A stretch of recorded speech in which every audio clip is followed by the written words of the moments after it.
modal apa tu yang tak mendapati kehendak-kehendak syarikat dalam bab Islam kan. Kaedah Islam ni dia setiap sesuatu bicara, kalau katalah sebelum ni dibuat dengan cara tak syarak, katalah itu.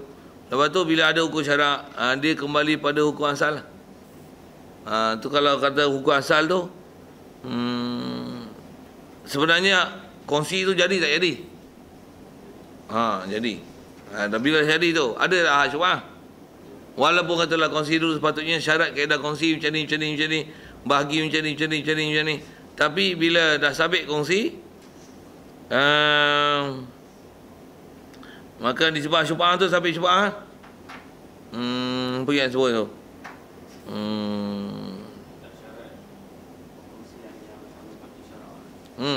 Pasal bila dia bahas atas kata nak selesaikan dia, benda yang memang sabit kongsi, sekalipun dalam masa perkongsian itu dibuat, dia tak patuh syarak.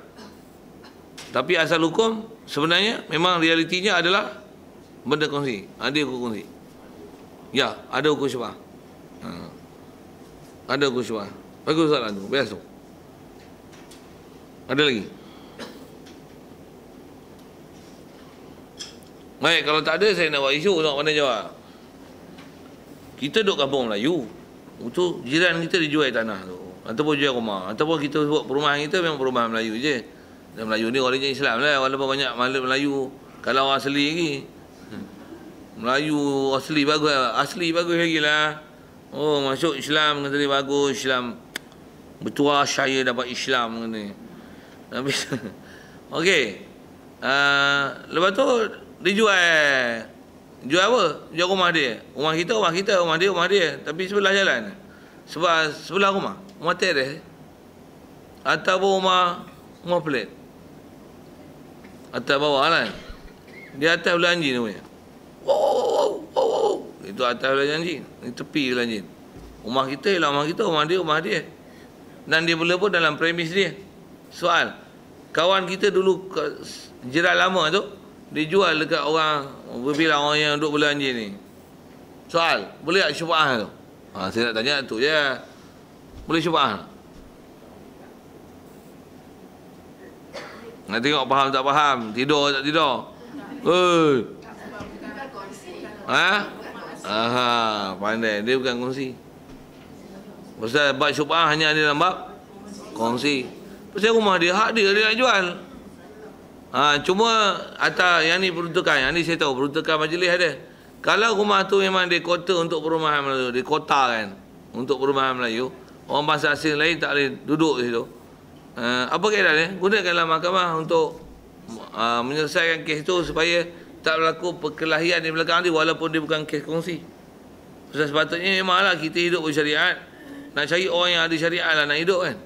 Macam mana pun hak dia untuk dijual pada siapa, tambah pula pembeli lain tak ada, hak tu je pembeli yang ada. Jadi dia nak jual.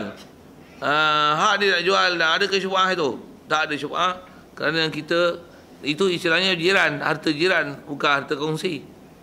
Sabit bab syubhah ni mesti haku tamalukin yang qahriyah yang sebetul li syarik qadir. Istilah syarik maksudnya ada rakan kongsi lama.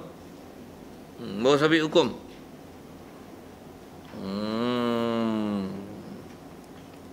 Ada lagi? Tak ada. Bagus soalan. Tak ada. Mahkamah syariah kita, ya Allah, banyak ni tak ada. Kena bawa mahkamah sivil jugalah ya. Kan, jelas disebah nak, kalau kita nak tuntut juga memang mahkamah sivil lah. Cuma apa dia punya peruntukan tu saya tak tahu. Sagi dia kata harga ini 20,000, sekarang ini tuan baru sudah minta 60,000, maka mahkamah meluluskan. Ini bahagian yang telah lalu punya kawan jual sama dia.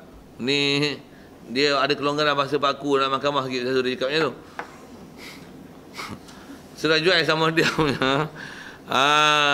Oleh kerana dia sekarang sudah dia punya, sekarang dulu dia punya rumah itu dia beli 50,000 juga. Sekarang dia mau jual 150,000. Tapi sekarang sudah jadi dia punya rumah, mahkamah putuskan untuk dia beri. Kalau ini kawan baru, kawan lama punya mau beli juga, kena bayar 150,000. Betul lah hak tu? Undang-undang mahkamah tu boleh tak buat gitu? Tak betul. Ini mahkamah syariah dapat tahu mahkamah Islam. Bila hukum tu dijatuhkan dengan cara batil gitu, pasal dia kata mati. Contoh dia putusan macam tu, Bila mahkamah buat keputusan tak ikut hukum syarak, itu yang sepatutnya nisbah ubah kena ubah. Apa dia buat tak betul tu, tak betul lah. Apa yang sebut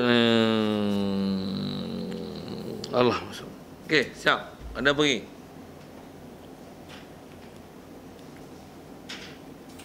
Bala anjing. Jadi kalau kata masih sikit lagi sama tu, jadi kalau kata memang dia buat ada kota yang ni kawasan penempatan orang Islam, orang Melayu apa, untuk jual dekat orang yang bangsa lain, untuk boleh, jadi report lah. Supaya nanti tanah tu, rumah itu dibuka pada orang yang sepatutnya boleh duduk mengikut kota yang telah ditetapkan. Apatah lagi ada undang-undang memang tak boleh bela anjing, tak boleh bela ayam, tak boleh bela itik, tak boleh bela angsa. Ada undang-undang macam tu dalam majlis pemandaran kan, ada majlis daerah ke apa. Tak boleh bela lah weh. Tak boleh bela pasal apa? Benda-benda macam tu kadang ni mengganggu ketenteraman jiran tetangga. Ayam beragas ni nak telur. Itik lagi dengan berak yang busuk dengan tarik dia macam tu. Ayam masuk pergi rumah orang. Apa lagi? Apa saja umpama anjing mengganggu tidur. Dengan apalah masalah-masalah pencemaran dia, kencing dia, pancut dia. Kucing pun sama. Pergi rumah orang duduk atas kusyen motor. Tidur atas tu, lepas tu bangun tidur. Habis kusyen. Sebulan ganti. Oh, mana tahan. Itu macam mana? Kalau ikut boleh report. Maksudnya istilahnya ada haiwan yang mengganggu. Untuk kita minta ganti rugi, dia tak mau. Kalau kata dia nak bela boleh, tapi ganti rugi mestilah pihak tuan sanggup membayar. Jadi keluarkan permit, lesen, surat menyurat yang ni hak siapa, apa binatang ni siapa punya, ambil gambar, sekeping untuk pengesahan hak milik siapa. Jadi apa-apa nanti kau nak bela sangat, apa-apa kes insiden berlaku, tangguhlah risiko. Kena buat agreement macam tu, persetujuan gitu.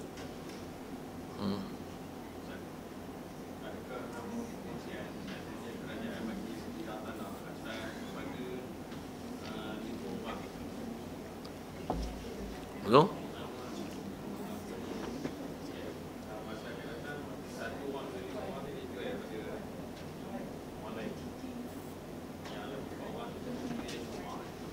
Ya, kalau ikut masing-masing ada hak syufa'ah masing-masing. Jadi siapa yang nak minta hak tu untuk syufa'ah tu? Jadi masing-masing ada hak syufa'ah. Cuma kalau empat-empat nak, maksudnya sekarang dia akan jadi share antara 4 orang. Kalau asalnya itu 5. Kalau katalah sekarang yang nak minta syufa'ah itu 3 orang je, satu lagi tak minta, jadi dia tak ada kena bayar apa-apalah. Cuma peratusan dia nanti akan kurang lah daripada barang yang dikongsi. Pasal sekarang asal-asalnya 5, sekarang seorang dah berundor, dia jual. Untuk kita nak ambil syufa'ah ni, 3 je nak syufa'ah, seorang tak nak, jadi dia ni abaikan dia. Abaikan dia, lepas tu 3 ni ambil syufa'ah, jadi akan ada istilah nisbah nilai kat dia orang lebih besar lah. Dengan daripada nilai asal yang dibeli. Nak kira tu mungkin detail tu agak panjang sikit, tapi dia punya format macam tu lah.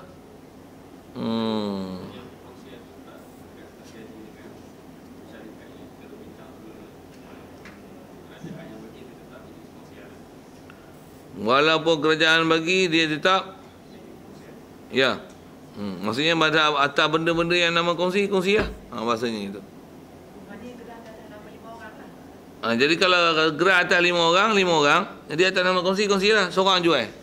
Apa ada? Kata dia, aku tak nak lah tanah ni. Memang dulu kena bayar, katalah bayar ke apa, tak ada bayar apa-apa kan. Tapi dah buah nama 5 nama, dia jual. Maksudnya dia jual bahagian dia. Jadi masing-masing semua ada hak dengan istilah musyak bercampur tu kan. Jadi ada hak ke untuk dia ambil syufa'ah 4 orang ni? Yang 4-4 ni ada hak syufa'ah. Cuma siapa daripada 4 yang tak? Kalau tak ada nanti, tak ada bila ambil, maksudnya nisbah tanah tu nanti bagi 5, 2 ni ialah hak yang orang yang dia asal ada dia punya, dan ada satu hak syufa'ah yang telah diambil daripada rakan ni seorang lagi. Macam tu lah. Kalau masing-masing nak ambil hak, jadi dia akan nanti semua harta benda tu bagi 4 je. Pasal apa? Dah tak 5. Pasal 4-4 ni masing-masing membayar hak masing-masing untuk mengambil syufa'ah. Itu lah lanjutan dia, ayat dia macam tu. Boleh.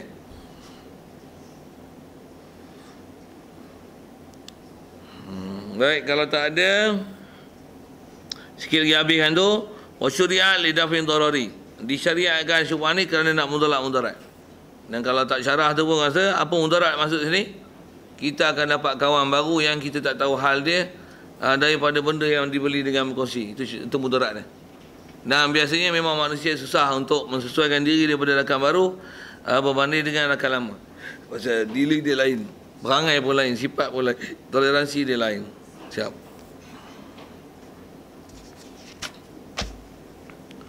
Wa syuf'atu wajibatun. Baik. InsyaAllah jumpa kelantan tu rasanya. Saya nanti awal sikit. Ada soalan? Masih. Dari dasar syubhat selesai dah. Baca ke depan ni nanti cuma nak tengok huruf-huruf dia saja. Apa dia yang berkaitan dengan bab syubhat. Ada soalan?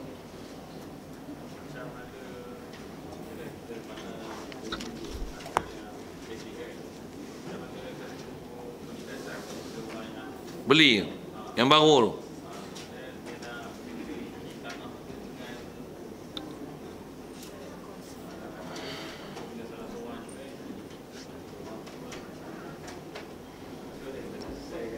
Oh, konflik kata ada benda tak macam tak adil lah tu. Nak selesai ni senang je. Benda berkongsi. Ada seorang jual. Kita pergi beli. Gatal pergi beli hak orang kongsi buat apa kan? Kongsi pun kita tak tahu kenal. Dia pun tak apa persetujuan kita. Kita pun belum tentu ngam dengan dia. Gatal pergi beli gitu buat apa? Tu dia tuntut. Padan dengan muka kita. Gatal nak sangat benda kongsi. Buah gatal tu senang. Itu kot. Dah kata kaedah macam mana nak selesaikan konflik tu. Macam seolah-olah macam orang beli ni tak anaya kan. Dah beli. Orang lain ambil pula lah. Kita beli susah-susah nak dapat peluang bukan sedang kan. Memanglah peluang bukan sedang. Tapi benda tu berkongsi. Kau kena mengingat sikit. Berkongsi weh. Yang tu lah bahasanya. Jadi bila tukar rakan kongsi ni memang dia masalah. Bab ni juga nanti insyaAllah kita akan jumpa nanti dalam bab syarikat. Satu dalam Islam syarikat ni kaedah dia. Walaupun akan datang jumpa, tapi nak sebut pasal dia bab syarikat bab satu benda beli dengan kongsi. Begitu juga kalau yang ni bukan benda, tapi kita buat syarikat untuk perniagaan. Bila buat syarikat, mati salah seorang macam mana? Bubar syarikat. Cuma syarikat ni bukan syarikat syubhat ni cerita ni. Syarikat apa? Syarikat perniagaan lah. Kita nak buat muamalat dengan buat syarikat, kumpul orang ni, sejuta, 4 juta hanya modal, pasal 4 orang ataupun 5 orang, 5 juta hanya modal. Buat berniaga macam ni. Lepas tu mati seorang. Apa kaedah dia? Pasal dia bila buat kongsi ni masalah. Kalau diteruskan perniagaan dengan keadaan kongsi itu, dia tak waris. Waris ni apa hukum ni nanti? Dia hukum syarik kodim. Syarik hadis. Maksudnya orang akan kongsi baru. Kita tak tahu perangai dia macam mana. Bapak dia dulu kita tahu. Anak dia kita tak tahu macam mana kaedahnya. Bila tak tahu kaedah macam mana? Yang tu yang nanti dalam bab syarikat. Bila mati salah seorang ahli syarikat, apa? Bubar semua. Kalau nak teruskan juga, panggil apa rakan yang ada, dah waris bagi si mati, mesyuarat lain. Setuju? Sambung balik. Daftar balik dengan nama syarikat baru ke, ataupun lama ke. Tapi dengan dealing yang lain, yang ni pasal rakan kongsi dia, rakan kongsi baru. Yang dulu yang mati dah, selesai lah. Jadi macam mana? Mati je, bubar syarikat.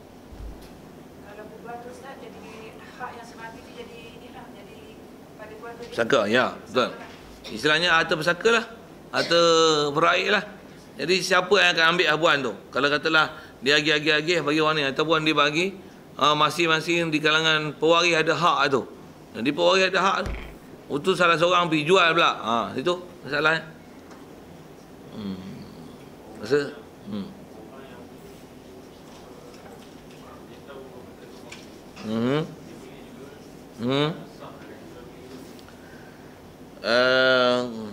Di atas sah juga beli, tak ada istilah haram situ.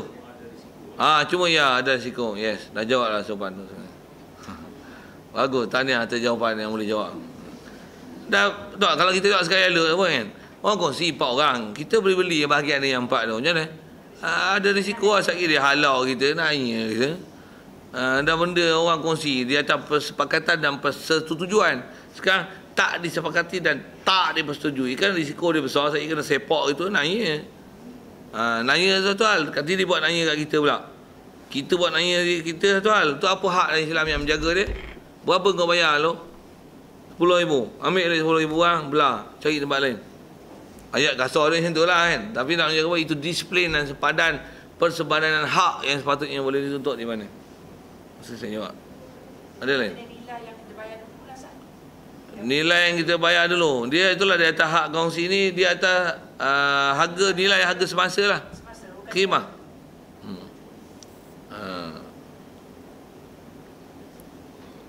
Nanti ikut.